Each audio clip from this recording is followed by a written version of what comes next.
দুনিয়ার সবচেয়ে ক্ষমতাসীন ব্যক্তি, ক্ষমতার অধিকারী ব্যক্তি নাকি আমেরিকার প্রেসিডেন্ট। বাংলাদেশের প্রেসিডেন্টকে ঈর্ষা করতেই পারেন।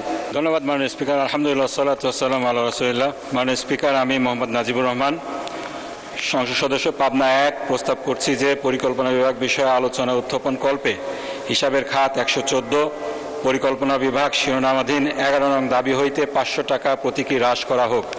মাননীয় স্পিকার, দুনিয়ার সবচেয়ে ক্ষমতাসীন ব্যক্তি, ক্ষমতার অধিকারী ব্যক্তি নাকি আমেরিকার প্রেসিডেন্ট। তিনিও যদি অতিরিক্ত অর্থ খরচ করতে চান, সেক্ষেত্রে কংগ্রেসের অনুমতি লাগে।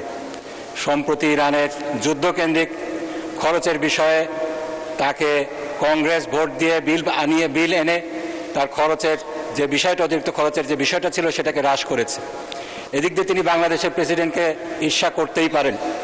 বাংলাদেশের প্রেসিডেন্টকে সংবিধানের 91 অনুচ্ছেদ অনুযায়ী যে ক্ষমতা দেওয়া হয়েছে, অতিরিক্ত খরচের ব্যাপারে ওনাকে কারোর কাছে জবাবদিহি করতে হয় না। তিনি খরচ করবেন, তারপরে এটা রবার স্ট্যাম্পের মতো সম্পূরক বাজেট হিসাবে সংসদে পেশ করা হবে। আমাদের পাশ করা ছাড়া আর কোনো উপায় থাকবে না। মাননীয় স্পিকার, এই বিষয়টাকে অ্যাড্রেস করার জন্য একটি আইন হয়েছিল, সরকারি অর্থ ও বাজেট ব্যবস্থাপনা আইন 2009। সেখানে 12 নম্বর ধারায় যেটা বলা হয়েছে, সংশোধিত বাজেট যথাসম্ভব প্রত্যেক বছরের মার্চ মাসের মধ্যে পেশ করিতে হইবে।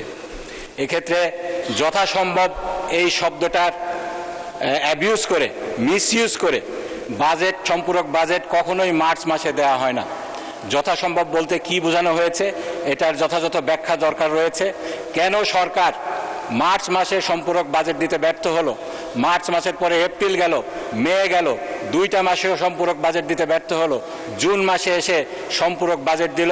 এই ব্যাপারে সরকারি দলকে, যারা এই সম্পূরক বাজেট নিয়ে এসেছেন, তাদেরকেও জবাবদিহির আওতায় আনতে হবে।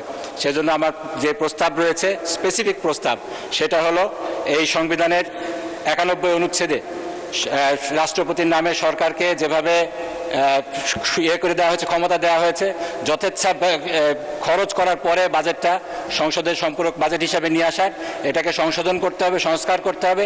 পাশাপাশি সরকারি অর্থ এবং বাজেট ব্যবস্থাপনা আইনের যে স্পিরিটটা রয়েছে, মার্চ মাসের মধ্যে সম্পূরক বাজেটটাকে আনতে হবে। এখানে কোনো যে ধরনের এখতিয়ার দেওয়া হয়েছে, যথাসম্ভব এই ক্লজটার মাধ্যমে এটাকে উঠিয়ে সম্পূরক বাজেটকে মার্চ মাসের মধ্যে পাশ করে তারপরে অতিরিক্ত যে অর্থটা খরচ করার বিষয় আছে, সেটা সরকারকে করতে হবে। আমি সেজন্য যেটা বলছি, এটাকে যেহেতু এই খাতে 12,500 কোটি টাকা অতিরিক্ত খরচ করা হয়েছে, জাতি জানতে চায় এটা কোন খাতে খরচ করা হয়েছে। একটি বই দেওয়া হয়েছে আমাদেরকে, সংশোধিত বার্ষিক উন্নয়ন কর্মসূচি, সেখানে বলা হয়েছে 12টা প্রকল্প আনা হয়েছে। এত অতিরিক্ত টাকা খরচ করা হলো।